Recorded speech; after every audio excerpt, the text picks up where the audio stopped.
Afrobeats is a genre created by the late, great Fela Kuti. And it's fair to say its sound and message has gone on to impact millions around the globe. How would you define Afrobeat, Fela's legacy, and how intrinsic is it, or is it not, to Africanness and Afrobeats, the modern contemporary sound that's coming out of Africa? Who would like to go first? Historian, go on. Pick it first. Yeah, I've talked. First of all, let me break it down because it's quite a loaded question in terms of the creation of Afrobeat. Let's start from the ground zero. Now, the social consciousness, activism, sometimes rebellion are encapsulated into the Afrobeat dynamic or image. But what it is important to do as historians is to lay out a few chronological details. I think there is no controversy about the fact that Fela's social consciousness, his activism, was, should I say, concretized, ignited by his time in America, with Sandra Isidore, his muse, who was a Black Panther, and who guided him, so I'll use the right path. But then, was that the ground zero of the creation of Afrobeat? Well, let me say that, let us use the term Afrobeat in itself. I have newspaper articles that show that the term Afrobeat was being used in late 1967 and early 1968 before his socially conscious phase. And even Fela himself tells you that I was playing non-conscious music before I met Sandra. Now, he was playing Afrobeat before he met Sandra, but the nature of the utility of Afrobeat changed after he met her. I mean, once in a while, he still dropped a few tracks which were not socially conscious, because even after he met Sandra, he dropped a track called Igbe, which, if I translate it, basically means manure. Okay, I'm being polite. Yeah, being very polite. I know. So my point being that can you separate the consciousness from the Afrobeat? Of course you can, because by its very organic creation, it was music that he put together. Now, let us not go into the structural elements of the Afrobeat definition. Let's just say that when he began to experiment with soul, nuances, funk, right? Funk music, because by now, by the late 60s, funk music was kicking. Not necessarily in the smart halls, but he was kicking. And Fela was listening. I can tell you this because, I just want to say my wife interviewed Fela over 3 days in 1979. She was the first Nigerian female entertainment journalist. And from my own experience, they were rocking to soul music in the mid-60s and through to the late 60s. So it existed. Fela was listening to this. You know what I mean? And Fela, whatever anybody says, and I know another person, there are two people that know Fela here better than any of us. One is Ricky, who was his manager and his partner in crime, I must say, and indeed my wife, Winnie King. Now, Fela is a man who soaked up musical influences around him like a sponge. He was classically trained. Michael and I were talking about his influences. If you talk about the British element to his influences, my dad talked about meeting Fela on the King's Road in the 1950s. Like, younger brother, how are you? How are you doing? How's it? Yeah, I'm doing well, sir. Clean-cut guy in a jacket, modest. He played at my uncle's wedding in 1957, 58, very, drank. I think he drank only soft drinks, although there is a bit of argument that he already started messing with those things before he left Nigeria. Ricky would know, but I'm not going to incriminate Ricky. But I know that definitely Rex Lawson's musicians talk about in the mid '60s sharing spliffs with Fela's band and eating fried meat in the house. So, well, let's move on from there. The reality is that he was still, by the 1950s, he was this clean-cut guy. But then he was soaking up influences. He was hanging out with the Dankworths of this world, the Ronnie Scotts. The Caribbean musicians were part of his the early Kula Lobitos, those Caribbean influences. So he was soaking up influences from everywhere, and that is what created an amalgam that he later defined as Afrobeat. Lai She Lairo, bam, badam, badam, bam, bam, bam, 1968. Come on. In fact, 1965, sorry, Wadele Waroin with Latin influences, long before even he put the Afrobeat name. Now, if he dropped those in 1975, be like, Fela Afrobeat. So labeling or mislabeling is part of the problem. That's what has changed the narrative. Now, I've pontificated quite a bit and I've kind of lost the narrative. So please remind me of the second part of the question. Sorry. So the second part of it. The link to Afrobeats. Yes. The link to Afrobeats, thank you. I was having a conversation with a parent earlier on. And we talk, people say, oh, no, Afrobeats, they're different. I said, well, wait. First of all, let us not assume that because a lot of the new Afrobeats and do not have that socially conscious element, that suddenly they're invalidated from being called Afrobeat even. Well, let me tell you something. I was talking to Karen about a track called, I think, you see, let's not overdo this thing. Let's not be gatekeepers. I was talking about a track called Cash App by a young chap called Bella Shmurda. Ice on my neck, ice on my wrist, many days I've never seen. Shoni CC, low down, cash out, Tony Maga, Bilam, EFC symbol, Jackpot. Now, what is he saying? CC, credit card, let's do some fraud. Yes. Where's your Maga? Maga is like a victim, a fraud victim. Now, the second part of this song is by a guy called Zlatan. Uli, everybody can back story all the way in a way. As in, basically, now, what is it? Are they justifying fraud? Are they justifying? No. What they are telling you is, this is what you gave us. This is what you made us. We are the monsters you made. And they're talking to the generations above my generation, because they're my kids. Yeah, we are the creatures that you have. As I explained, they are basically tearing open the entrails of the rotten beast and saying, come on, smell it. It's your work. So social consciousness doesn't have to be about preaching. It can be about the stark relay, like grime. I do not like grime music. It's a personal choice, but I respect it because what it is a cry of pain on many levels. In the same way, hip-hop, even before the big business people decided to change the message that the lost poets and the like were hitting, like the Grandmaster Flash were churning out. It was a cry of pain. In the same way, punk was. So the reality is that there is no difference in the messaging. Now let's talk about the structural elements. Come on. Is there any definitive structure that we can say, okay, if you come out of this structure, you're not playing Afrobeats? It's a lie. Because Afrobeats is so amorphous in its nature, because a young kid from down the road who's never been to Nigeria has Nigerian friends, or has West African friends, picks a few nuances, drops a 5-beat pattern. It's Afrobeats. Sorry. And the reality is that it could equally be Afrobeat. Afrobeat could also be placed under that umbrella of Afrobeats as a subgenre, or indeed, you could say, in fact, you know what, I'm your daddy. Nothing you can do about it. And the reality is, can you separate it? So the gatekeeping is, for me, a big problem. And let me just end by talking about the British influence. Look, you can't deny the British influence in the journey of Afrobeat. We're going to get to that. Okay, so let me shut up. But so, and let me stop because I'm sure other people want to speak. But I'm sorry, it's something I feel very passionate about, and I hope I've maybe tried to answer the question small. Thanks. And that's why it was important for Ed to start, because he has kind of like traced the genealogy of Fela's Afrobeat. I was expecting he would drop the high life beats in there, because you missed that at bottom. So the topic today is the journey from Afrobeat to Afrobeats, and I always say that journey was actually accidental, because the term Afrobeats emerged in the UK about 2006, 2007, just about 16, 17 years ago. And it emerged to describe pop music of African extraction. So we have African DJs playing in the UK, and at some point, from my... Was it DJ Branty? People say it was him. There's contention. He claimed, good point, there is contention.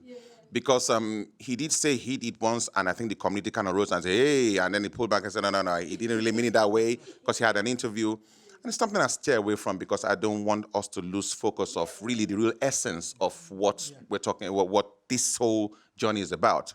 So that term emerged. How did it emerge? Contentious. But that's neither here nor there. the beauty of that in the title, because you talked about labeling, and at that point, it was just African DJs beginning to play this new sound coming out of Africa at our venues. We had a television station, and we were working. We had a show on a TV station, then Ben Television, and what we were primarily playing at the time was what we now call Afrobeats today. So, but at the time, if it was Nigerian pop, we'd call it Niger pop. If it was Ghanaian, we'd call it hip life. If it's from Tanzania, we call it bongo music. If it's from South Africa, it was either Kwaito, and they had distinct name titles. But obviously, like I said, when the name emerged, obviously now, because I remember my friend and partner who actually put that documentary together, Afrobeats, the backstory, he didn't like that name, Afrobeats. All the players back home in the motherland, Nigeria, Ghana, they didn't like that term. Oh, you diaspora people have come again, oh. Which one is Afrobeats? Why you want to mess about with Fela's legacy, And I'm sure Ricky would attest to that as well. They never liked the term. But you still don't like, exactly. So, but at the time, first, the key thing was, as a promoter DJ, back then, my typical set at most of my venues that were populated by Africans we kick off with R&B, a bit of hip hop, drop some dancehall, and then come back to R&B to round up the night. If it was our independence event, we allocate 20 minutes for Nigerian music. You know that kind of thing? So it's independence now we got to do this. And same thing with the Ghanaians, and that was a trend. But right about the end of the millennium, just before the millennium, 98, 99, certain pop songs, started popping in from Nigeria. And most of them I was getting on cassettes back then, and I would transfer them onto and play them via CD as a single tracks. And we had to play because it was clear that this song was getting very, very popular. The likes of Remedies, Plantation Boys, Tribesmen, and those are the boy bands. And it was Tony Tetwila from Remedies, and it was getting very, very popular, and that kicked it off. What was that? This was 1999, 98, 99. And at the time, the Ghanaians were heavy on their hip life as well. So you had the likes of Reggie Rockstone, Dasebre, and I would go, and good enough, I was friends with I was kind of like in all the circles. I was in the Zimbabwean circle, I was in the Ghanaian circle, and I said, let me have that. In fact, let me throw a bit of controversy in. Back then, the Ghanaian recordings were a whole lot better then. The first generation pop songs that were coming from Ghana were miles ahead of the Nigerian in terms of quality, because most of them were recording and mastering in the UK, and then burned onto CD. So our guys were just, with the exception of P-Square perhaps, most of them would have to tweak and, but then we caught up with them eventually. But there was a scene, clearly, but there was no umbrella title. So when the umbrella title emerged, now, at this point, we had distinct artists. All your Dibanjis were out there, the P-Squares were out there. You had the likes of Sarkodie from Ghana. We had Two-Face, Bracket, So at this point now, it was now, because the first Nigerian independence show that ever had an artist from Nigeria, an Afrobeat artist, we organized in 2003 with Tony Tetwila and Tribesmen. In 2004, we had Maintain, which included Olu Maintain, and the likes of Solek, and the band was born on that day in the UK as a UK act. It was not Afrobeats at the time. But by the time the title came out, now we are in a situation where you can now have an umbrella event, call it an Afrobeats event. So I ask myself, let's assume for 1 second that term was not Afrobeats. Let's say it was Afrofusion or Afropop. It would be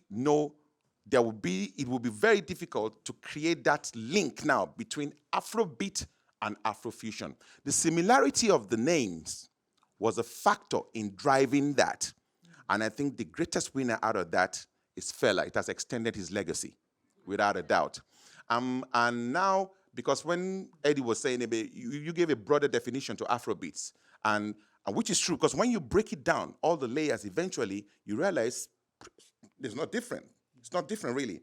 And in terms of the sound and similarity, I think Burna Boy, more than anybody else, has come closest in terms of the fusion of the two genres. Part of the labeling of it as well is now, the question now is, so what makes an Afrobeat song? Is it the lyrics? Is it the beat? Because you have the likes of Simi. And if you listen to Simi's first generation of songs, it's like, or Asha, it's not Afrobeats. Do you get it? But now, if you want to get into the market, and now we're talking the business side, distribution, collection societies, then Afrobeat becomes convenient for any African to ride on, whether you're coming from Nigeria or Ghana or anywhere else. Currently, Nigeria and Ghana are pretty much on that way. But trust me, in Sierra Leone, all across West Africa, even all the way to the likes of, in Tanzania, what's the name of the Diamond Platinums, who is making an intentional effort to ride on that wave as well from East Africa, And then you now have the new sound coming out of South Africa, Amapiano, which one writer in the West mistakenly said is a subgenre of Afrobeats. He wants to start World War IV, because that's a whole new genre in itself, But the long and short of it is, I say it's accidental, because that term that emerged in the UK could have been any other name. And if it had been any other name, would we today be sitting down and drawing parallels with Fela's Afrobeat? So I'll stop at that for now, yeah.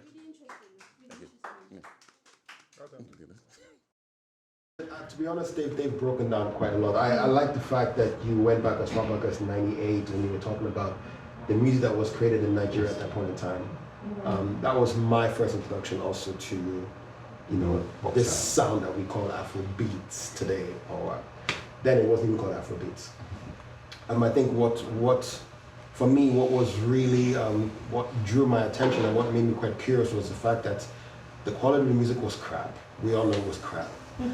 But they were most of the artists were so passionate about the music.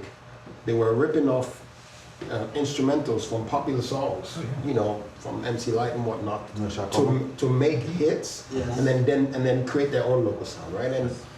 And for me, it was just fascinating watching them. And if you understand the music industry at that point in time, there was nothing like there was no Fruity Loops to produce. Everything was done very manually, right? Yeah.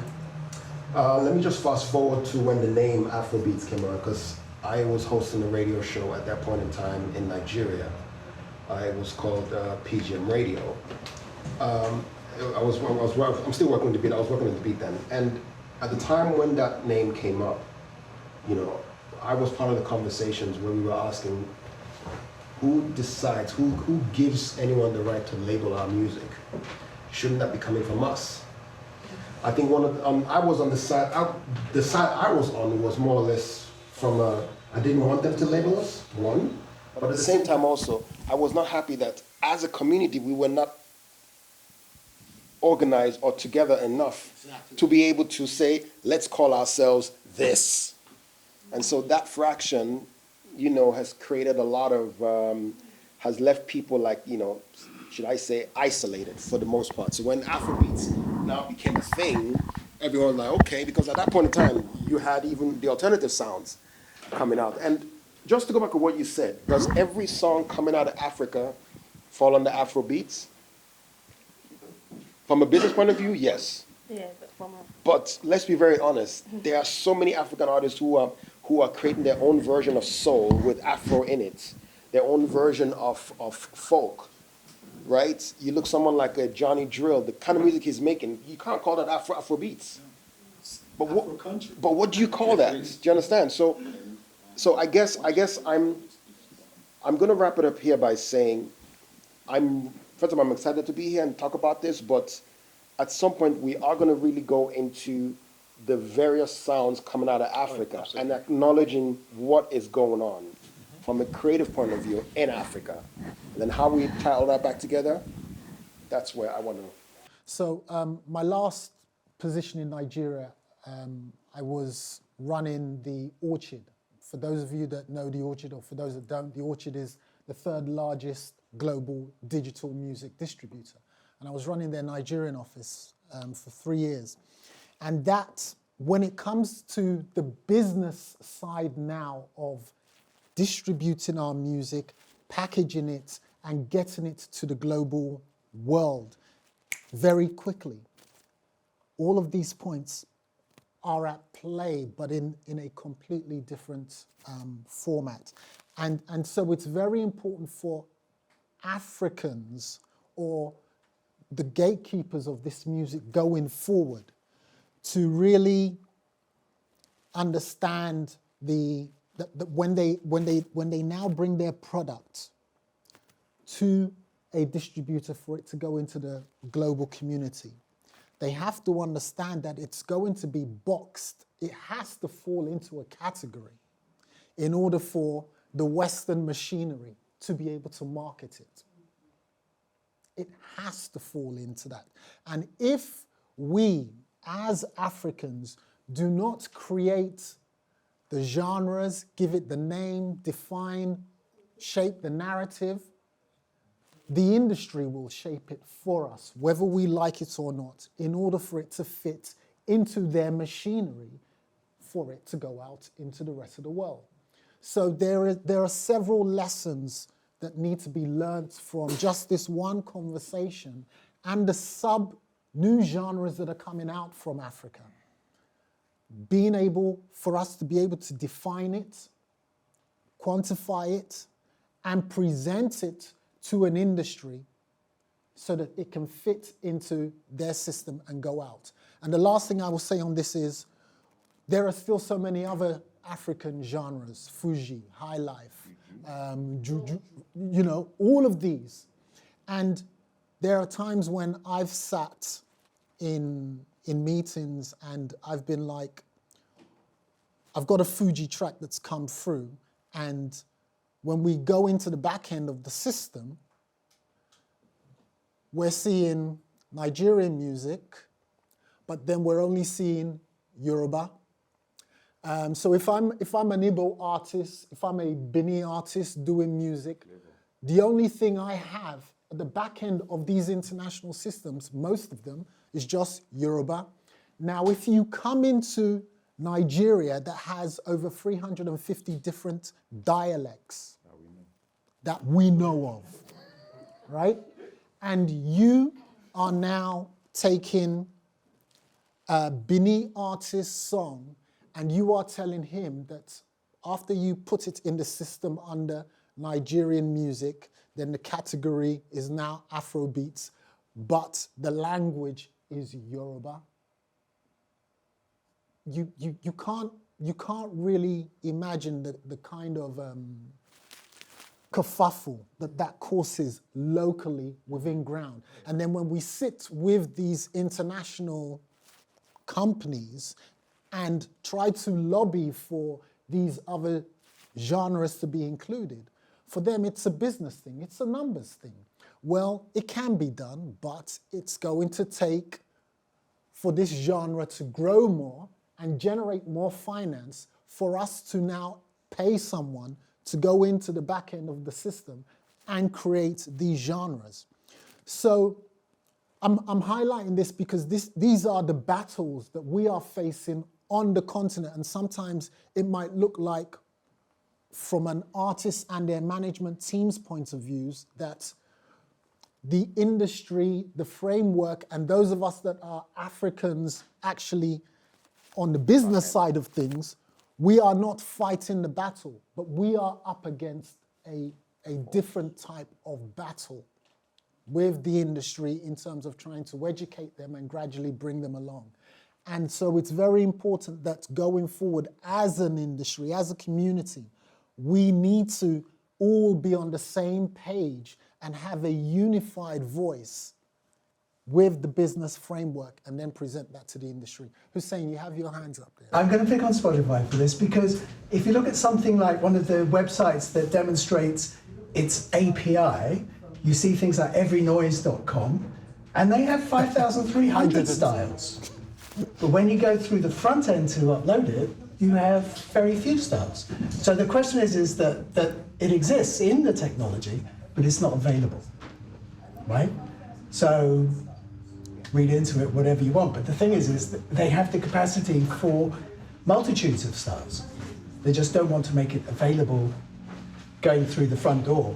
But any developer can then use the API to essentially show it in all of its rich variation And they have, like I said, 5,300. Last time I looked, about a year ago, it was 5,300. Years ago. And I started, as a DJ, I started putting stuff on SoundCloud and put up an Afrobeats mixtape. So where are we going to classify it now? Is it Afro Soul? It's because there's no Afrobeats, as big a genre as it is. So once you load it onto a genre or something you think is as closest to it, the fact is it is lost in movement to the necessary eyeballs. So, like you rightly alluded to, it is there. They've set it all up. But until it starts to make sense business-wise, they don't bring it to the front. Yeah. Okay, so should we be talking about having alternative platforms? Exactly. Our alternative platforms, you know? That is the next level of the conversation, taking control of the narrative, because Afrobeat goes beyond the music. It actually goes beyond the music. If you're talking fashion, now it's Afrobeats. If you're talking food, it's Afrobeats. It is the number one vehicle to drive our culture. But then I have a problem with Davido coming out to say, Versace and Gucci for your body, yo, free adverts, realizing billions. And I want him to be doing that for Maya Tafo. I want him to be doing that for David Wedge, who made his jacket. I'm plugging him now. For David Wedge, because that's part of the conversation. Yeah. So a lot of education needs to go out from this end to the artists and to because we need to be intentional about this. That's correct. It's not just going to happen. We need to be intentional. And at times it can be very ugly trying to make that happen. But if they start to understand that, if Versace and Gucci are not paying you a penny, but the African designer now comes and says, okay, wait and drop it, and you want to charge him for money. There's a video going around about that as well. Where do we draw the line? So a lot of mindset engineering needs to come into this as well, so that everything ties up with what you've alluded on the business end, so that everything ties up together. So, should we, I think we should move on. Hopefully you can answer the question. Yes, cool. So I think that it's quite interesting what everybody's saying in terms of sort of being intentional. I think that's really sick, because even with maybe genres that I come up in grime and stuff like that, it was named by journalists, and it's to do with youth and people just getting on with stuff. And actually, when I read somewhere that Fela called up journalists and told them, I'm doing Afrobeat. And that's what I read. And so he phoned journalists and said, this is what my genre is. And so it's like, I wonder, is that why that stuck? He named it, and he was happy with it, and everybody was around him. But with a lot of new genres, it's named by journalists and tastemakers, because it's young people just being happy and making music and not thinking about what's happening next. And that's, I guess, where if mavericks and people at the business end and people who are making the music are saying, no, this is what it is and this is what you need to call it, and like you say, drawing a line, maybe then that is when then the platforms will then start having to change, because people work for them that are making that stand, but also artists are making that stand as well. And that's just an observation I made, because they just name what we do whenever they want, So a question that I want to bring is what do you think the changes of the Black British experiences in the last 20 years, how do you think that is reflected in African music coming from Black Britain? Okay, I'm just going to drop a few beg pardon. I'm going to just drop a few things now. One of the biggest drivers of the success of, should I say, Afrobeats or African-influenced pop music, if you want to, whatever. One of the biggest drivers, and which ties into what you both went into a very eloquent detail about, is an explosion in the demographic, in the core demographic, an explosion in the diasporan element or the African diaspora here. Now, I have lived here, I've been here, been in and out of this place for about 45 years. But then I know that, and I've lived here. I moved back to the UK in 1999, family and all that. And I saw, even physically, as an immigration lawyer, as a researcher and historian, I saw the increase in numbers, right? And the simple fact is that it's almost like, look, acculturation. You go to Southall, right? And the prevalent, even the prevalent cultural influence is the major demographics that occupy that area. So as numbers increase, and also with disposable income, come on, they're going to have an influence. Now, and the thing is that you know, at certain points, no matter how, when I was very briefly a very rich lawyer, you know, very, very briefly, before Mr. Taxman comes to say hi, no matter how much social mobility, which obviously is an element of my profession, I wanted to eat Nigerian food. I needed to eat Nigerian food. I needed, you know, it's part of my identity, you know, so there's that gravitation. Now, you have quality coming from home, as Abbas mentioned. So there's an influence. So people, their numbers were now Nigeria. Look, there's something changed because I've never been a club person, you know, but I know that in the 1970s, going clubbing in the 1970s, both here and in Nigeria, and in the 1980s, you know, Nigerian pop music didn't have a look in on the clubs. But something happened in 1998, 99. Suddenly, you know, at times, you know, like the less popular songs are played first, just to please some jokers. And then now when the real music starts, you know what I mean? Suddenly, from like 2000, I went to like 2000, 2002, hang on, they played all the R&B and hip hop. Next thing they entered in Nigeria, and suddenly you see the groove going down. And people are like, yes, that's what we've been waiting for, which is similar to how High Life, which is a predominant musical influence in what became Afrobeat, and indeed, even in Afrobeats, right? Back in the day, aspirational Africans, middle-class Africans would go to these clubs in their coats and tails, and then they'll be playing all the foxtrots and all the waltz music. And then by the time the Shayo has gone down a little bit, then they put the High Life section. I'm talking about the 1930s. Then the High Life, because there's a music menu comes on. Suddenly you see all these people wearing their starchy coats and tails. Suddenly you can see the bend down low, you know? They're really going down and getting down. So that change happened. And the reality is that when you are in larger numbers and you have a confidence in your cultural identity, it spreads. Now, talking about the bridge between predominant black, British, should I say Afro-British culture, because I want to say something controversial. I do not in any way want to denigrate the experience of my Caribbean brethren and sistren, but as far as we're concerned, we are one. We are one. We came from somewhere. But then I do not in any way diminish the Caribbean identity, because it's a very, very important part of the identity of those who emanated from that part. But we are one. Now, whether we like it or not, the prevalent Caribbean, the influence of raga, dancehall music is still, even till tomorrow, is still prevalent in Afrobeats.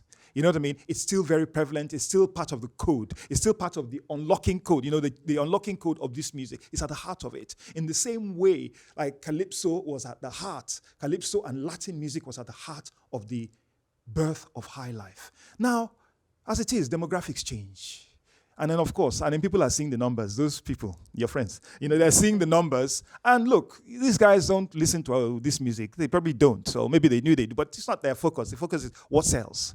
You're in numbers. People that go to Ashake's show, and the thing is, you're influencing, because there are informal influencers in the artistic space. You're influencing your peers. You know, I was watching, my wife and I went to Liverpool. We went to the old Pump House pub, you know, on the Albert Dock. Goodness me, we're trying it's the most British of places, the most scouse of places, you know, really. And the next thing, what comes on? Feels. Finesse. If I broke down my business, I'm looking around, I'm like, okay, should we run? You know, so it's about influences, like, and the power of the culture. The power is not just, I think at the end of the day, it comes down to demographics, numbers, and that has been the effect. But the thing is, it hasn't diminished. There are people who still want to listen to, my wife and I were reggae freaks. I want to listen to reggae music. My kids want to listen to reggae music. Our kids who are young still want to listen to reggae music. They want to listen to the Chronic, you know? So it's not stopped, but it just means that there's been a more of a democratization of the genre. And just to add very quickly, the power of social media as well. Back in the day, I remember in 2007, I was in Nigeria, and I decided, and it was in January, my birthday is on the 9th, and I was having a little pool party at the hotel I was, and invited all the industry people, and Olumainten came. They had just released Yahooze. So he came over and said, boy, this song, even at the time, it wasn't popping in Lagos. He said, this song is popping in Ibadan because Tolu, his partner, na Ibadan boy. So he says, this thing is popping in Ibadan, just because then we had a TV show that was playing exclusively African pop in the UK. We broke so many songs in the UK back then. So no problem. We got the video of him, and I got the song and shared the song with a few DJs.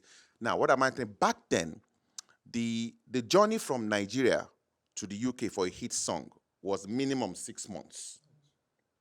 A hit song in Nigeria would take 6 months. America is 2 years.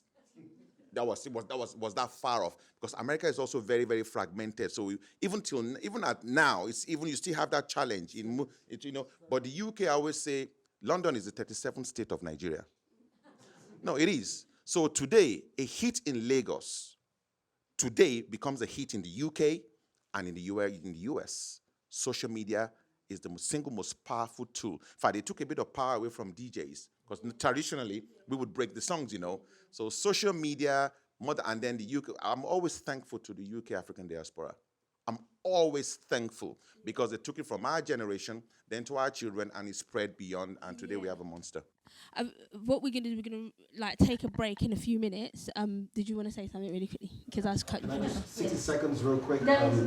I do want to add the fact also that beyond just the shift of the sound, obviously penetrating, also the sense of pride of being an African has also contributed a great deal. Because you have to understand, in the much earlier days, a lot of Africans moved to the West, and because there was perhaps not enough of their community around them, some of them lost their identity and were just sucked into the Western life, right? And I remember back then, my dad, when we used to make eba, there was no eba, there was no garri, so we had to use ground rice. Wow. Do you understand? Hey. Do you understand? Yeah. So, but what has happened is, it was luxury. Yeah, it was luxury, of course. What has happened now is that, on the one hand, Africans travel a lot, go to school abroad a lot. So when they're going, they are taking their culture with them, meeting their friends. Hey, my guy! And then before you know it, when we used to travel back then, they'll pack like African food in a box and we'll take it with us.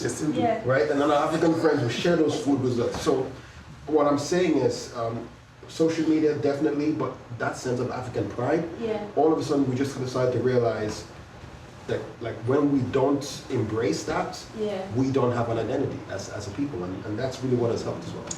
100%. We're gonna watch the film now. I do want to add to that as well, as well as there being that pride in self and social media. There's also, I think, there's a lot to be said about grime culture and artists that came through doing dancehall Jamaican influenced music, but were Africans, and then all of a sudden there was more Africans, but they already had a platform and a stage, like someone like Skepta in 2007 doing Sweet Mother, doing a remix of that. Actually, I remember that as a really pivotal moment, and people like then Gracious K coming out, and so I think there was that generation who flipped from one sound but also started bringing in their culture. That was that can never be understated, because they were very influential to my generation. And I just remember now I'm hearing Fuse ODG, and you know what I mean, and they're, because they're peers, they're bringing their peers through who are just making African music. Big Brothers as well. Let me start with the historical perspective. Now, obviously, I'm talking broadly, or not just not constrained to the UK, broadly. Now, the reality is that it has always been, it was at the onset of, I hate that word colonial, but it's what it is, colonial society. There was definitely a step back. Because for Fela's point here about spirituality of women, it's like structured roles. It was not about equality, it wasn't about superior or inferior, it was about everybody had a role to play. Now, if you go back to the traditional African, traditional society, a lot of, because Africa is not a country, but a lot of traditional African communities, music wasn't just about, oh, let's come and entertain, play, we want to drink, come and play for us. Yes, there was an element of that, but music had a very, very structured role within the sociology of the community. I can't do this in 60 minutes. But I'm just going to say that, I'll be 60. Have a very structured role. You know, women had, they were, let me use my community. You know, the women's dance group had both social cohesion, spiritual connotations and communication as the basis of their performance. Right? So it wasn't just about, oh yeah, well, listen, just play. So they had their role. Everybody knew what the role was. Now, with the advent of colonial society, obviously the paradigm changed, because even the profession of music as a practice, the practice of the profession of music changed. Even the male musicians were at the bottom of the social ladder. Àwọn alagbe is what they call them in Yoruba land. Ndiegu. You know what I mean? So there was that element. So a person, as they said, anybody that in Onyamoro Inyegu Barakanwa, as in you born musician, you know born Pekin.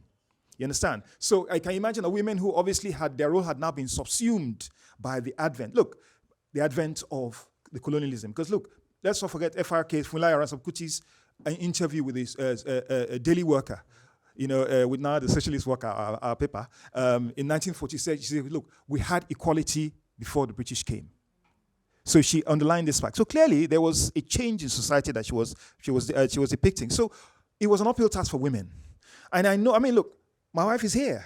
She started out in 1973 with a Punch. She was the first female entertainment journalist in Nigeria. There have been female journalists before her, but they were, they're women's editor, dealing with women's issues, and so on and so forth.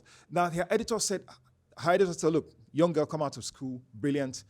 I'm going to train you. Samamuka, one of the greatest music journalists in Africa at the time. She's got the guts. Go out there. And she proved herself. But the thing is that she could do that because she was young, she was adventurous, a very, very special kind of person. Not everybody could do what she did. So that just underlines one point, that the role of musicians. Now, obviously, female band leaders were there.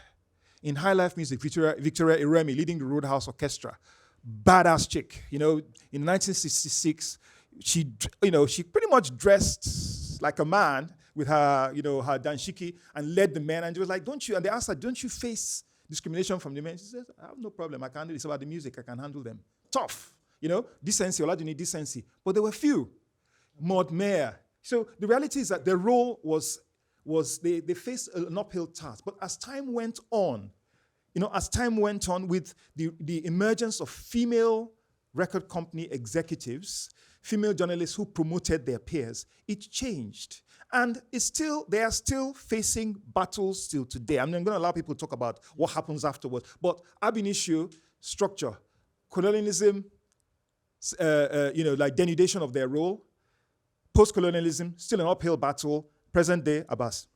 If I'm going to talk as a DJ, let me even just take it from the DJ perspective, and this is even in the UK now. One of the first prominent African female DJs on the circuit that we knew was a lady called Cynthia MVP. And she started at the age 19, and she used to be at the Steam Bar, Hilton Metropole. This was just past 2000. She was 19 at the time, so yeah, about 2000, 2001-ish. And by 2003, we had started the TV show, like I said, so we were quite prominent out there, and her mom was a fan of the show. So, and when she now started trying to get into DJ, mom was like, DJ, how can you be a DJ? And she said, no, call DJ Abbas. I'm going to be going out with DJ Abbas. And mom said, So the mom called me and said, Cynthia is saying this thing about a DJ, And I said, oh, well, yeah, she's good at it, blah, blah, blah. We had to endorse her. Now, beyond what you see out there, I know what the challenges were for her behind the scene. Pretty young lady DJ, very good at the job, but then she's in the club where the men who are already having their own struggles, it's like, no, get here early or 10 o'clock so that you can warm up till 11. And quite a few times I'll go in there and say, hey, let her do prime time. She's good enough. Yeah. And then let's flip that to artists, female artists. We could count them in Afrobeats. Even today, we can really still count them. The climate is a lot more embracing now, but it never used to be like that, or it can only get better. So it's apparently Marvin Records, they've only signed three women. No, not really. They apparently out of 17. So they have been. I mean, so the way Maven has always operated under the structure that they will sign young artists, groom them, and if it doesn't pop up after a while, you can keep it moving, right? Yeah. Which is the normal thing that a record label works. But Maven, I think, is one of the few labels that has been, in my opinion, at the forefront of really trying to make sure that they give every should I say, sex, equal footing, right? The problem I just moved to the UK 2 years ago. I think one of the biggest problems for female artists is twofold, and this might sound controversial. Yeah. Because I got the stick for this, right? And I said this before on my radio show. Before now, female artists were mostly not ready to collaborate with each other. Maybe because they were always. I don't know if I agree with that. I don't agree. Let me finish. I saw when Tiwa Savage moved back and started her career in Nigeria. I know when the likes of your Shay, and I mean Yemi Alade. In fact, Yemi Alade typical because I was there when Yemi started. I met her in her very first song recording. But it can go on. YJ, Maumi, all of them, right? Collaboration has been what has driven the male folks a great deal than the females. How many female artists have really collaborated? It's a conversation that they're trying to change. And I believe, because what I said to them was, listen, I said to some of the girls that work with me, I said, listen, stop seeing the next female as a competition. Who's right? driving that narrative? That's what I'm trying to say. Again, but it's not women who drive that narrative. Hold on. It goes back to what he was talking about, colonialism, right? Yeah. If you allow the narrative from the colonials to define your thought process, then at the end of the day, you are still enslaved mentally. And I'm just saying that you need to be able to look past. If I see a creative, if I'm a woman or a guy as a creative and I see someone else, I'm looking, how can we create magic together? And that is the mindset that we must have as creatives to be able to create.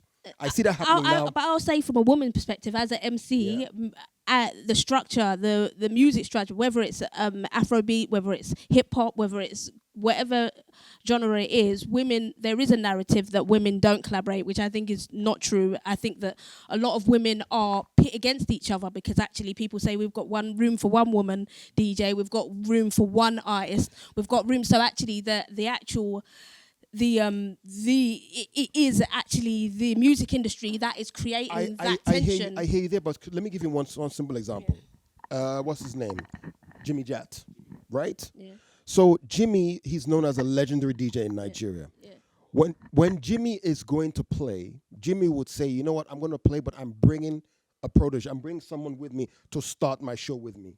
Whether it's a female or a male, I'm bringing someone. Jimmy trained DJ Nana, for instance, right, who now is a household name in Nigeria. The point I'm trying to make, is, and I'm not in any way, I'm not sticking it at women or whatnot. It's back to what my Egbo was talking about, the colonial mental mindset that has kind of held us back as a people, right? And that is very simple. If before colonialism, there was what I would call structure in Africa where everybody knew their role, then that same, if you look at, there was equality, if you look at that from that point of view, it simply means if I saw talent somewhere in someone, I can bring her and say, put her on, she's good enough to play, right? And the same, when she gets on as a woman, she should be able to say, I have seen another woman that is great, and bring her on to play. But why would she do that if that means that she won't get the limelight because of the way the industry is? I get your reasoning, but actually there needs to be something to readdress the balance, because actually women have been put behind and held back. So actually they can't just snap out of it and decide they're going to do something. Yes. Yeah. Dominated industry. I don't think you can really say, compare that, like with like there. Women who are working in that industry, they are there despite all the kind of misogyny they face. So to turn around, it feels like you're laying more misogyny on them. That's what it sounds like. That's what it sounds like, that they're not bringing other women up with them. It's hard enough. You know what? Hold on a second. Hold on. Guys. This is interesting. Sorry. Can we have the house? Madam? No. Okay. I'll let you respond. I will let you. We have to speak about this stuff because we experience it.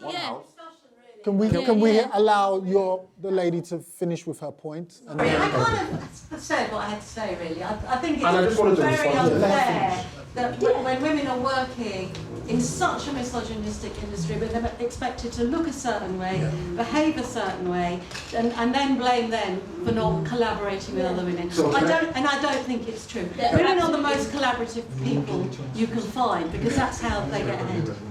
Okay. Sorry. Can I respond to that? That, yeah? And I need to make it very clear that this was 5, 6 years ago. One of the reasons why I drove this conversation was because you talked about women taking initiative as well, right? Let me tell you what happened in the last 5, 6 years in Nigeria. You started having women coming together, starting platforms like Femme Africa, that is solely about women, supporting women. Do you understand? But before all of that, it was very hard. If you're waiting for the men to always put you on, and then when they put you on, you say, I'm not going to give another person a chance because that might be my last chance, then that might be a problem. So I said collaboration, in my opinion, has always been what has driven, the disruption. And that's what's happened now. You see women collaborating now more often. And I mentioned this platform specifically because I know when they were birthed, and it was also because they realized that it was a problem getting women. Sorry? Sorry, I ask a question. Yes. How many major record labels are owned by women? That's a good question still. That's a very good question too. And how many managers and how many A&Rs and how much money are they going to So can I very quickly come in here? I'm against you for you. Can I The power is taken. Yeah, exactly. They don't have the power because the record labels are owned by men. So the thing is, how can you influence? Yeah. If there's already an institutional bias. Because there is. And I spent a lot of time in Nigeria trying to groom young female executives. Because, look, I'm a father of a daughter. And so when I have her watching me in this industry, how I interact with women has been magnified just through being a father of a daughter. I have several female artists that come to me with great visions of how they want to release their projects and get out there. And the question I come away with or flip back at them is, why aren't you thinking bigger than this? Why are you thinking of solely just being the artist? From listening to you, you have the capacity to set up a label. Yeah. You have the capacity to set up the different business sections of the industry as opposed to being the artist. Because when you are only the artist, the fact of the matter is, this is a male-dominated industry. And I'm not saying you shouldn't challenge it. One of the best ways of challenging it is by being part of the business. Yeah, but you let you guys. What about you guys? Just let me answer that. Sorry, can I just say? I am doing that. No. But the reality is. I need to address this. No. Sorry. But can I say something? Let me first land. The reality is, most of the gatekeepers are men who are still trying to progress their own agendas. Yeah, so we are at the bottom of the ladder. That's what I'm trying to say. So if we have more sisters being in the business side of things where the business is being discussed, all of a sudden you are neutralizing the men. Where are you going to affect the change you really need is where the discussion is being, where the power is based. If not, it's just always going to be, it's just like we're talking about African music today. If Africa really wants to make an impact, we need to be where the Westerners are discussing. In those rooms. In those rooms. We have to be there. Can I just say, continue to just be... Can I just say one if thing, we please? continue to just be the guinea pigs... No, I agree with you. I actually agree with you. I agree with what you're saying. Now, what we need to address is the issue is women are not let into those rooms and they are kept away. I know I struggle to get a job as an AR. I don't agree with that. Do you know why? No, Afrobeats. It's factual. Afrobeats. It's factual. Afrobeats as a genre. It's factual. Afrobeats as a genre did not exist. Can I draw a parallel? We had to I'm gonna create come to it. you in a minute. Don't. we- I want can to we? draw. I want us to draw a parallel. We're talking about Afrobeats, right? Which is a huge machine. A similarly huge machine in Africa is Nollywood, which is the Nigerian film industry. And when Nollywood started in the very early 1992, male-dominated. We all know the story of Nollywood, home video. And male-dominated. And even at one point, these producers had the temerity to ban 5 of the biggest women, alongside some men, but that was how powerful they are. Today, in the last 5 years, the biggest films coming out of Nigeria are produced and directed by women. Absolutely. So It's about taking in.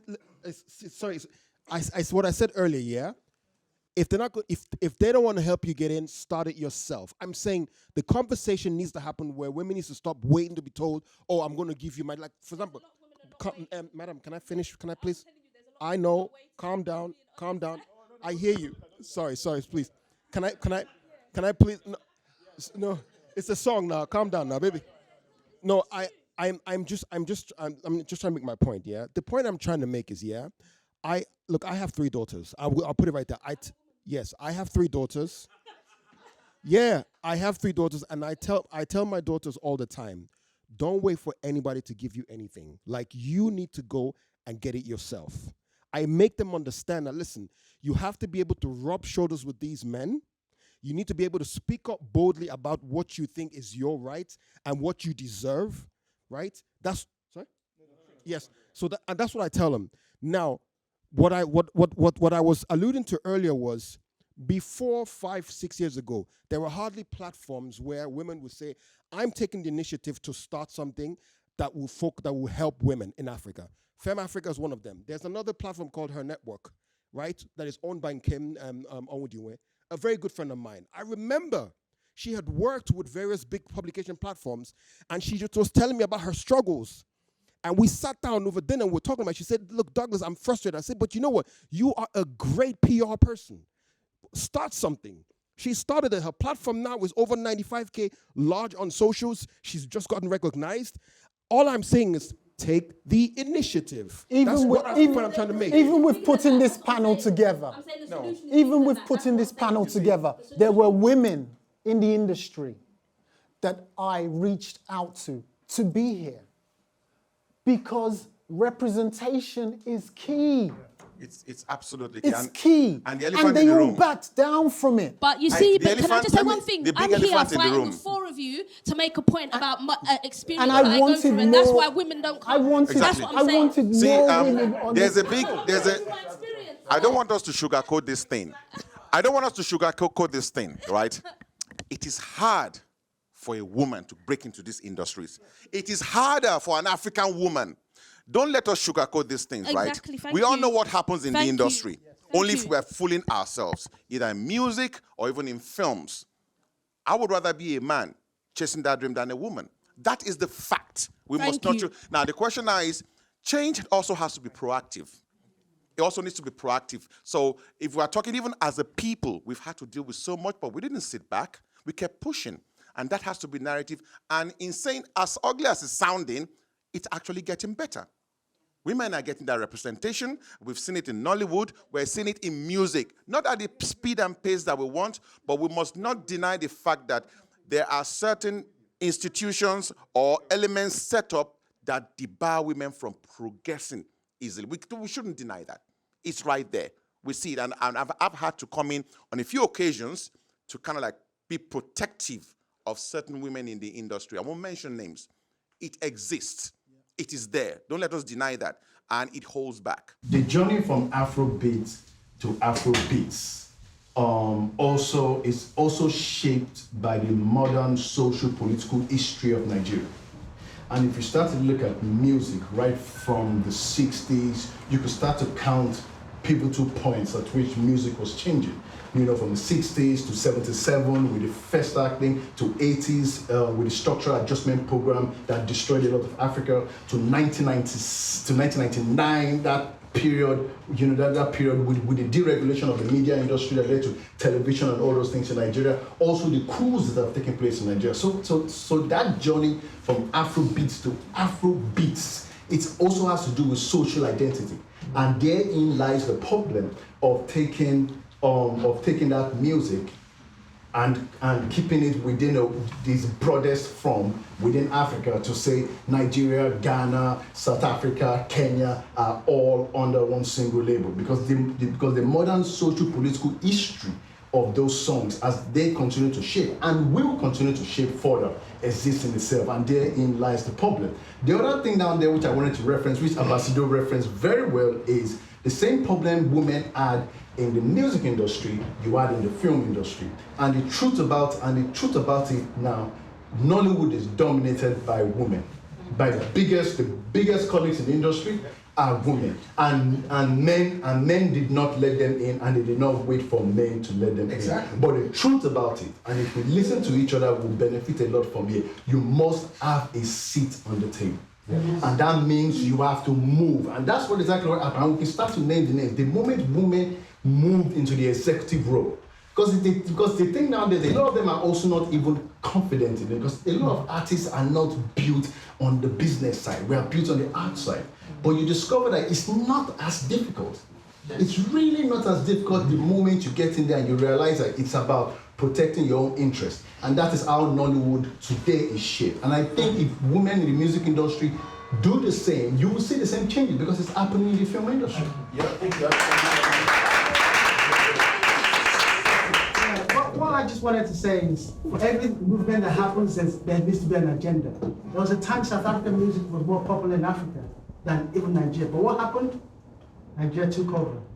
There needs to be an agenda for whatever we need to do. Then we need to be more direct, we need to be more intentional. That's what the ladies and the women need to do. Nobody's going to open the door for them. Even amongst men. Involved in it as well. Can I say something? Even amongst men. That's the point. Men hold the power, and they're not being part of the solution. They're pointing the finger back at women, and that is the problem. Yes. Yes, go ahead. So, first of all, I hear a lot of parallels between the Afrobeat branding and urban music. And there are lots of lessons to be learned in the way in which the American industry, black music industry, mobilized itself to claim back that title. So that's the first thing. Second is that I believe, to summarize it, that Afrobeat was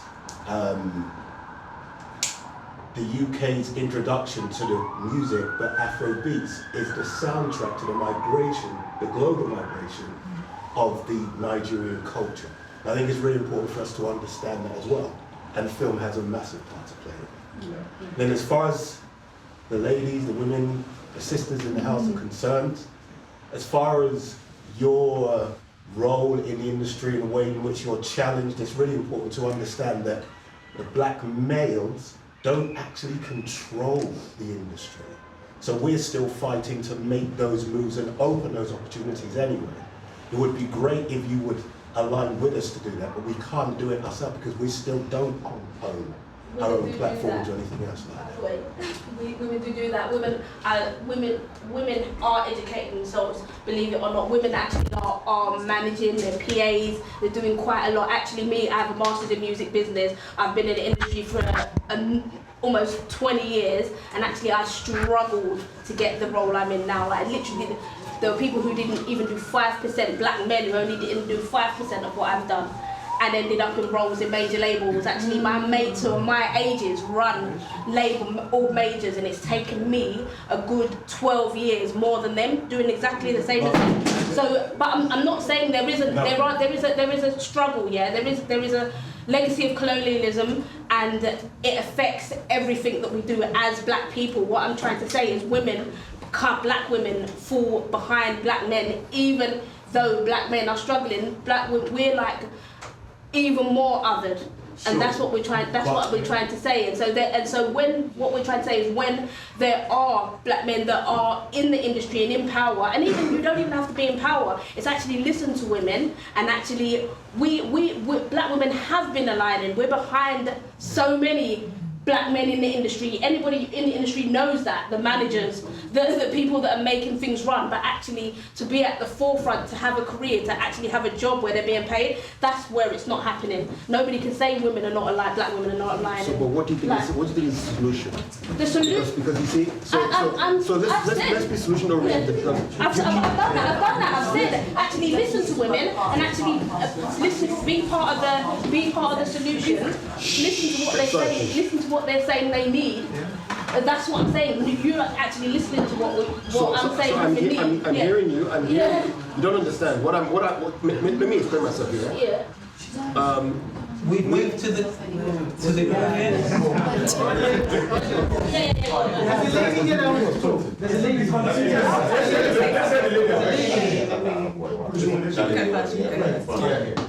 Okay, so I want to bring it away from this real quick for a second, talk about the genres. In terms of like Afrobeats and stuff, I think it's what you said, Ike, about what the Western platforms like your Spotify's and the likes don't have a lot of categories for. I think it's unrealistic for us to want them to break everything down to your jujus, and even in South Africa there's so many different genres. So I think to have a playlist for every single genre wouldn't be, I don't think any of you would be able to scroll through the endless playlist that exists at the moment. But I will say that there is a way to kind of like mesh the Western categorizations with the African categorizations. Example being with the Afro pop, Afro soul. I think there's a Western lack of understanding that there is a lot of indie music within Africa. There's a lot of outside of just like, it's either just pop or it's a certain kind of rap and then that's it. You have artists like Obongjaya, you mentioned Asha, there's Afro Soul, there is all of those categories, and I think we can put those subgenres within it. I think there has been a massive development though. Before, when I started working in the industry, you used to see World, which irritated the life out of me. So I'm so glad now that we have things like, Afro pop, or we even have subgenres and stuff. I've seen a Mapiano playlist, I've seen, things like that, and I'm learning because I don't know all the different things. So I will say there is progression. We should also focus on the positives. In terms of the conversation around women, this is a completely, we need years to discuss this, I think. But I will say that both arguments sit on the same side of the coin. It is true both sides. Yes, we are very much challenged. We have so many restrictions. We are working towards that. But I think at the same time it's true. I think we haven't been, because of how the system's been set, we haven't been conditioned to be able to be more as bullish as men have been historically. So because of that, I think what the gentlemen are saying is more so we also need to adopt that kind of behaviour, go with the Steve Harvey thing of think like a man almost, and try and start doing certain things, collaborate together and not wait for men to do certain things. And we already are doing that. And I think both things are great. We are doing it. So that's perfect. I think we're growing more and more. And that's it. You've all mentioned gatekeeping at some point, so I was just interested to know, I guess, who do you think should be the gatekeepers? You've also spoken about Afrobeats, the term coming from the UK. So if you feel like it should be a collective effort, how do we, I guess, bridge the gap and distance that exists already? It's a difficult one. That's a very, very tough question. It might seem simple, but I'll say this, right? That, well, look, a name has already been given that we're already running with. Should we reinforce that name? Should we categorize it? Should we formalize the subgenres so we're very clear, draw a boundary and say, oi, don't mess our thing up, right? That's one point. Or should we be thinking about actually interrogating the veracity of that term? These are very, very important questions, which I think it's actually going to have to be a very long conversation. I think Afrobeats is here. It's already sitting, but we need to be very, very clear on what it covers and what it doesn't cover. I made reference to Afrobeat now becoming a subgenre under it. And I know it may not be popular, but the reality is this. Afrobeat is very specific. It has been very specific by the dictates of the gatekeepers who have guided it, shepherded it, or along its journey over the last 55, 56 years. So that, but Afrobeats seems to be very amorphous. It's extremely amorphous in its coverage. Most of Afrobeats musicians are playing it. Should it be a subgenre? It could be, it could not be. But I think it's a conversation that we need to have. I think Afrobeats is settled. But what goes under it, what does it cover, what does it not cover, that is where the conversation really is important. I think that's what Michael was trying to achieve. And to add to what you just said as well, the term Afrobeats may have emerged in the UK, but I believe it may emerge within the African diaspora in the UK. We shouldn't get that. And back in Africa, the challenge or the conversation is, are you people from you diaspora? Because they see us as out there. And I always say we are an extension of the motherland. The Nigerian diaspora is estimated at anything up between 15 and 20 million. African diaspora probably 100 million. We're a nation in ourselves, you know. So even if it emerges in the UK, it emerged within us. We must not forget that.